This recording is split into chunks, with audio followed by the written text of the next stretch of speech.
Ngayong hapon, mga igsoon, kay balo ka bag unsay bulahan. Pag may untag bulahan, kasagaran kini naglantaw sa mga tawo nga adunahan. Dunay kaalam, dunay mga hiyas, dunay katigayunan, dunay salapi. Mao ni ang pagsukod o pagkabulahan nining atong kinabuhi, nining kalibutan. Apan ang Biblia sahi. Kaya nagaingon ang Salmo 1, versikulo 1 ngadto sa 2, ang bulahan mao kini. Siya nga tawo nga wala maglakaw sa tambag sa mga dautan. Siya nga tawo nga wala magatindog sa dalan sa mga makasasala. Og labi na wala gyud siya magalingkod sa mga lingkuranan sa mga mayubiton apan ang iyang talipay anaa sa pulong sa Dios. Mao kini ang bulahan sumala sa Biblia. Subusa ang bulahan nga tawo nag-agad sa tambag. Tambag dili sa tao, kundi dili tambag gikan sa pulong sa Dios. Tambag gikan sa balaang kasulatan. Tambag alang sa kaluwasan o tambag alang sa kinabuhing o pagpanginabuhing luwas nun. So unsa may tambag sa Dios nung pagkinabuhi? Aron masayran nato usa sa mga parte sa Biblia sa 1 Timothy chapter 6 verse 10 to 12. Makita nato dinhi kung unsa ang tambag alang sa mga Dios nung kinabuhi. Atong pagabasahon mga igsoon, nagaingon. Kay ang pagkamahigugmaon og salapi mao ang gamot sa tanang pagkadautan. Og tungod sa maong pangibog, may mga tawo nga nananghisalaab gikan sa pagtuo og ilang gipalagbas-lagbasan ang ilang kaugalingon sa daghang mga kasakitan. Apan ikaw o tao sa Dios, pahilayo niining tanan. Paningkamuti ang pagkamatarong, ang pagkadyusnon, ang pagtuo, ang paghigugma, o pagkamainantuson. O labi na ang pagkaaghop. Pakigbugno diha sa maayong bugno, labot sa pagtuo. Padayuni ang pagkupot sa dayong kinabuhi. Nga ngadto niini gitawag ikaw og nga imong gihimuan sa maayong pagsugid sa atubangan sa daghang mga saksi. Ania ang tambag sa balang kasulatan sa mga taong nagkinabuhi nga Dios nun. So niining atong gibasa nga teksto, dunay biblikanhong tambag sa Dios nung pagkinabuhi. Apot pasabot sa Kristohanong pagpanginabuhi kung ikaw Kristohanon na. Apan kung ikaw dili pa Kristohanon, kinahanglan sa imo sang isugid, imo sang i-commit ang imong kaugalingon ngadto kang Kristo aron kining atong patulunan mo dapat diha sa imong kinabuhi. Kay kung dili kini mahitabo lamang, igo lamang na sa kaugalingong pagkamatarong. So usa ta ngadto sa tulo ka tambag sa Dios nung pagkinabuhi adto sa tas pagampo mga igsoon. Dalaygo namong amahan, salamat nining taknaha ganiano sa kami diha sa imong pulong nga kami man namin kay tungod ang imong pulong mo isamin sa among mga kalag. Makita namo ang among mga tatsa, ang among kahugaw, nga ngay namong pagkatangtangon ug among isugid diha kanimo. Hinaot pa nga nining maong among pagtulunan karon mga Ginoo, tabangi kami nga masabtan namo og maipanginabuhi ang among madawat ng mga leksyon. Mao kini ang among pag-ampo diha lamang sa ngalan sa Ginoong Kristo. Amen. Adunay tulo ka tambag sa Dios nung pagkinabuhi gikan niining mga teksto nga atong gibasa. Primerong tambag, mudagan. Ikaduha, mugukod. O ikatulo, mubugno. So mo kini ang atong uluhan, Kristohanon, dagan, gukod, o bugno. So atong tanawon ang primero. Sa pagkinabuhing Diyos nun, kinanglan ang Kristohanon, mudagan. Doon na siya pagadaganan. Basahan nato ang bersikulo 10 ngadto 11 nagaingon. Kay ang pagkamahigugmaon og salapi mao ang gamot sa tanang pagkadautan. Og tungod sa maong pangibog may mga tawo nga nang hisalaag gikan sa pagtuog ilang gipalagbas-lagbasan ang ilang kaugalingon sa daghang mga kasakitan. Apan ikaw o tao sa Dios pahilayo niining tanan. Dagan niining tanan mga igsuon. Dili kini dagan tungod sa katalaw kundi dagan aron madaugon. Kay ang pagdagan mao ang pagdagan o pahilayo sa gugma sa salapi. Kay ang gugma sa salapi mao kini ang gamot sa tanang dautan. Mayong galitag gugma sa salapi naagyud na sa English covetousness. Sa Bisaya kahakog, naagyod ang kahakog kay ipalabaw man ang iyang gugma ngadto sa sapi. Naagyod ang kadalo. Nan ang kadalo may igsuon nga ngay natong pagadaganan kay tungod kini nagaingon sa Colosas 3:5, busa patya ninyo ang mga yutan-ong butang diha sa sulod ninyo, pakighilawas, kahugaw, pangibog nga unudnon dautang tinguha og ang kadalo nga maoy pagsimbag mga Dios-Diosan. So busa ang kadalo maigsuon usa kani ka sala kay tungod usa ni pagsimba diha sa mga Dios-Dios. Busa kining gugma sa sapi ang pagkadalo mao ang gamot sa tanang dautan. So unsa may hulagway sa gamot? Kung atong susihon ang usa ka punuan og unsa kataas ang punuan sa kahoy og unsa pud ka lapad ang iyang sanga, ang iyang mga gamot maigsoon mausab ang kalayon o katas-on sa sanga kay kining gamot mao ni maningkamot diha sa pagsupsop sa mga tubig ngadto sa kailadman aron nga modako ang tibuok ang punuan sa kahoy. Mausab nga kining paggugma sa salapi mao kani mo kuyanap ngadto nga musupsop sa tanang kadautan hangtod nga ang tao magtubo diha gyud sa pagkadaot. So busa unsa may resulta sa gugma sa salapi? Nagaingon sa atong bersikulo sa bersikulo 10 kay ang pagkahigugma o pagkahigugmaon og salapi mao ang gamot sa tanang pagkadautan og tungod sa maong pangibog may mga tawo nga nang hisalaag gikan sa pagtuo. Dunay nangawagtang, dunay nangawala sa tinuod nga pagtuo. Og ang kalisod niini, ang kakuyaw niini miingon pod sa bersikulo 10 sa sunod og ilang gipalagbas-lagbasan ang ilang kaugalingon sa daghang mga kasakitan.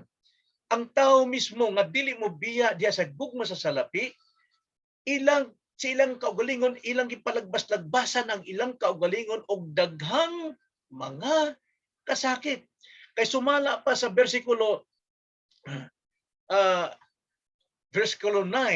no sa immediate context bersikulo 9 apan sila nga maikagon gayod nga mahimong dato mga hulog ngadto sa panulay ngadto sa pitik ngadto sa daghang binuang og magkadaot nga mga pagpangibog nga nagaunlod sa mga tawo ngadto sa kamatayon og sa pagkalaglag.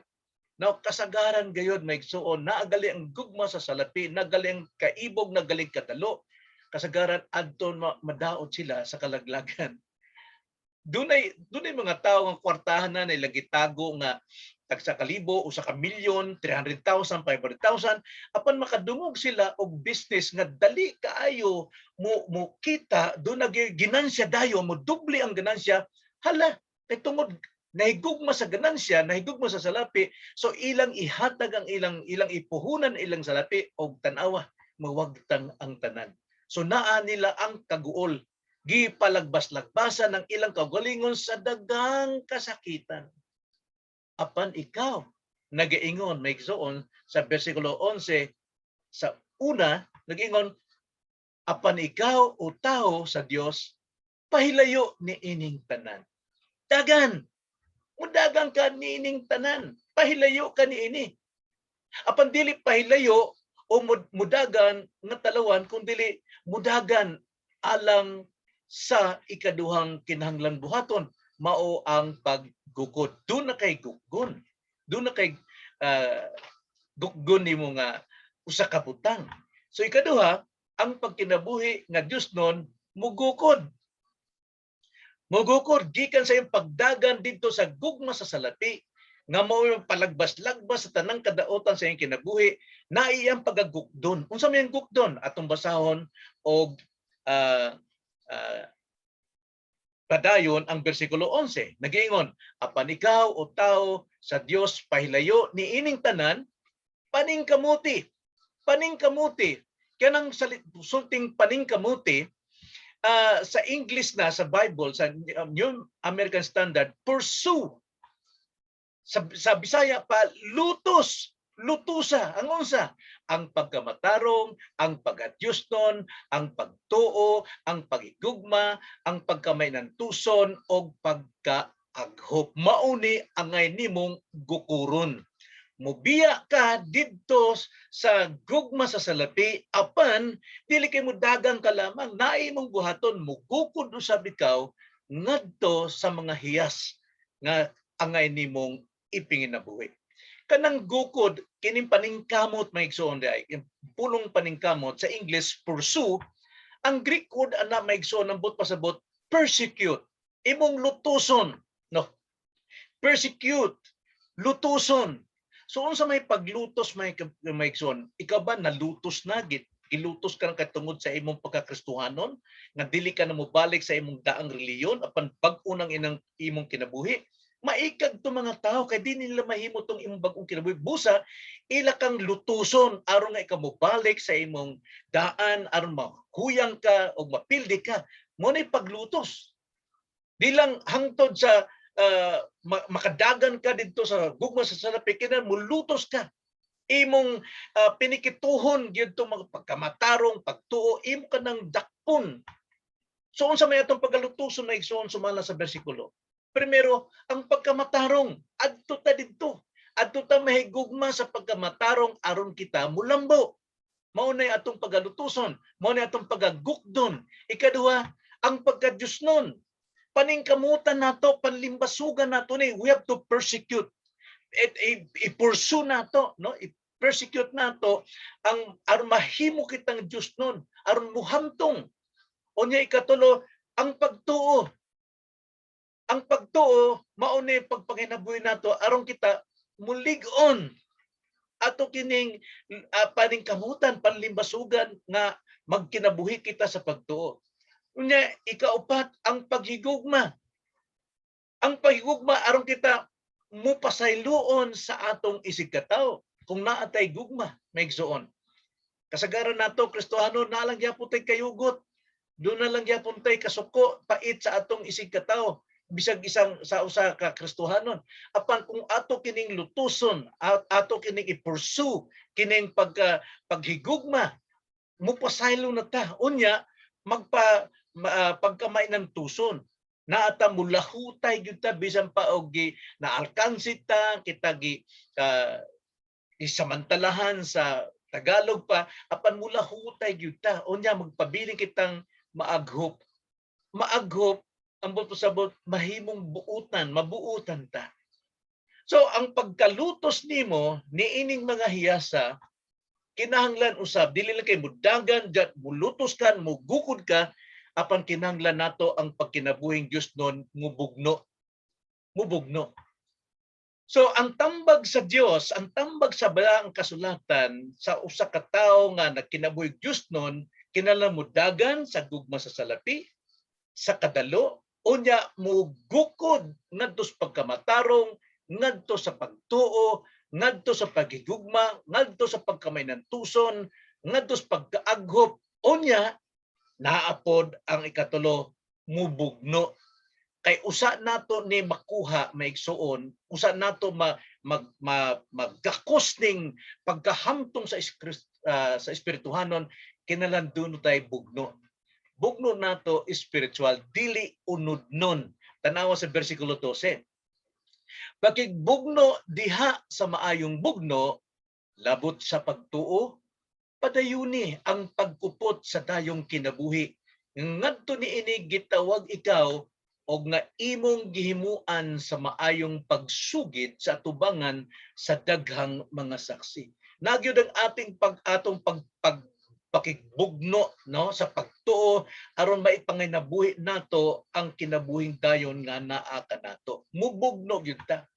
No, unsa atong pagkabugnoon igsoon? Makipagbugno kita sa maayo nga pagtuo. Maayo nga pagtuo. Makigbisog sa pagkinabuhi sa pagtuo. Buot pasabot na igsuon. Pagtuo sa unsa? Pagtuo sa atong nakatunang doktrina. Ato ng palimbasugan, dili ta basta sa mudawat o mutuo sa ubang mga doktrina, unsa may gitudlo sa Biblia, iyang pulong, iyang doktrina, iyang teachings ang kinahanglan natong pagakuptan, dili teaching sa tao, dili hinimog tao, dili imbento tao, dili tawunon, kundi doktrina nga atong gikuptan gikan sa pulong sa Dios. Ikaduha, nga pagtuo ang pagtuo sa atong kaluwasan. Nga ang kaluwasan nato grasya lang gyud, hatag linis sa Dios, dili ni bunga sa atong pagpaningkamot o sa atong mga maayong binuhatan. Kini hatag sa Dios og nadawat nato pinaagi sa pagtuo. Nga kining kinabuhi nato maigsoon, dili nato ikaulaw.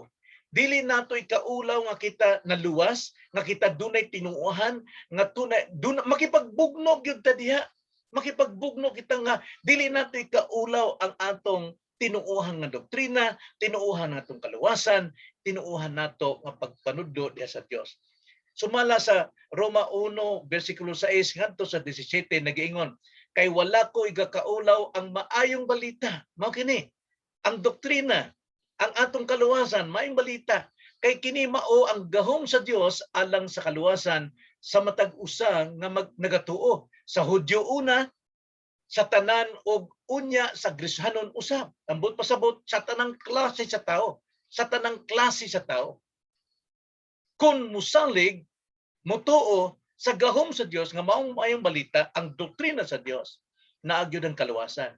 Kay tungod niining doktrina, niining maayong balita, niining atong gituohang kaluwasan, niining pulong sa Dios, nagiingon sa 7, kay diha sa maayong balita, ginapadayag ang pagkamatarong sa Dios, nga pinaagi sa pagtuo ngadto sa pagtuo, sumala sa nisulat nga nagaingon, mabuhi ang namatarong pinaagi sa pagtuo. So naagud ang atong pakigbugno sa maayong pakigbugno sa pagtuo. Sa unsang pamaagi kuno kita makipagbugno sa maayong pakigbugno sa pagtuo.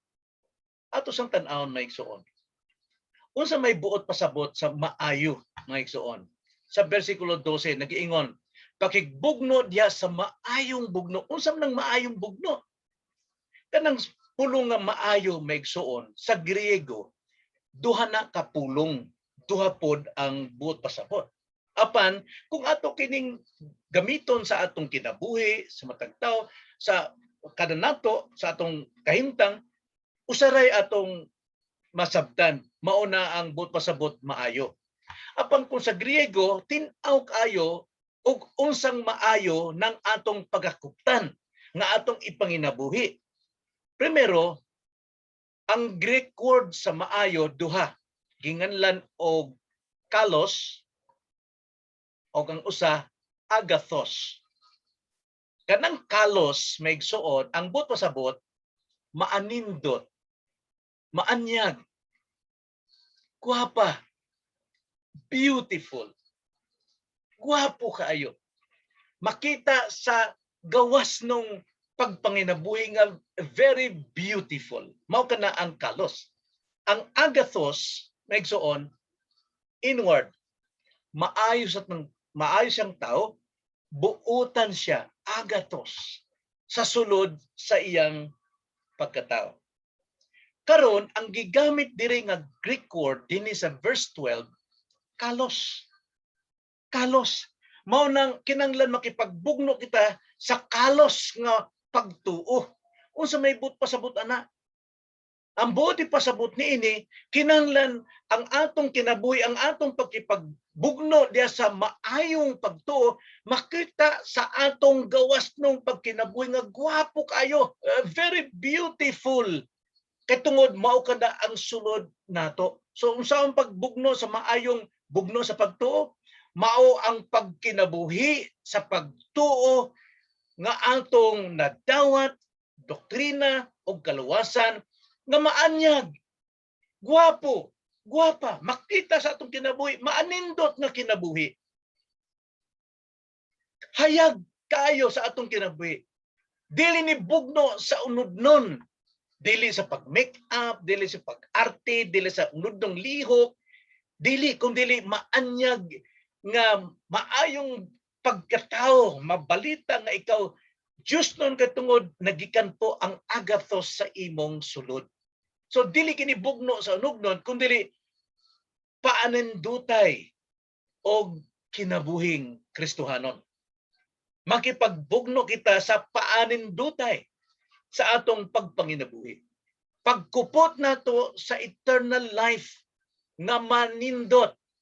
Ambot pasabot bisan pag naatadas kalisod natas pandemic, naalang gyapon makita sa atong kinabuhi nga maanyag, maanindot lang gihapon ang atong mga gawi, ang atong mga lihok kay tungod ang atong pagka-good, ang atong pagka-agathos gikan gyud sa atong kasing-kasing.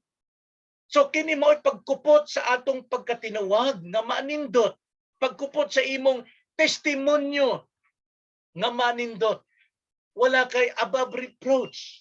Kay masumala pa sa pagkatawag ka nato Ephesians 1:4, kita gipili sa wala pa buhata, wala pa itindog ang kalibutan aron sa pagpanginabuhing balaan og walay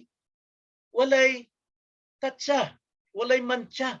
Mao na nga kinahanglan sa atong kinabuhi makita sa atong gawas nung pagpanginabuhi ang sunod natong pagkatawo nga maayo. Guwapa, guwapo, manindot, beautiful ang atong pagpanginabuhi. Subusa maigsoon.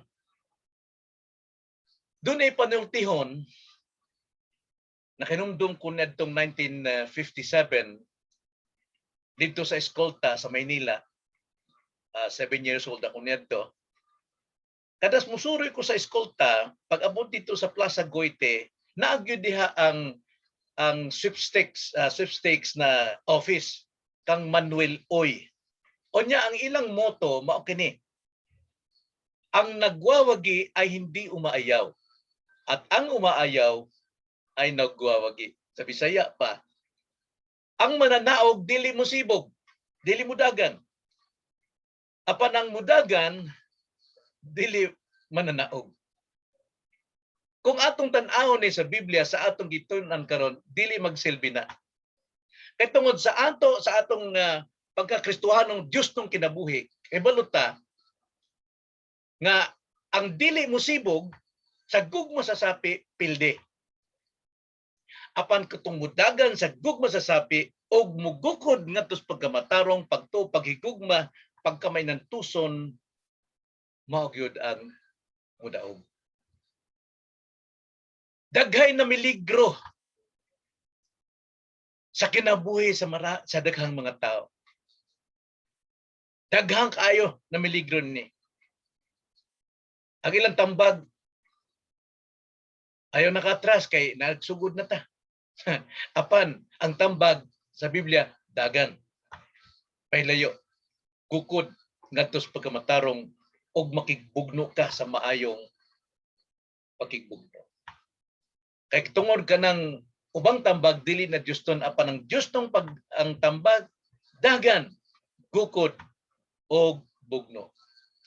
Dagani pahilayo sa tentasyon, gukda ang pagkamatarong, sukli ang kinabuhi sa pagtuo kay ikaw usa na ka mananao.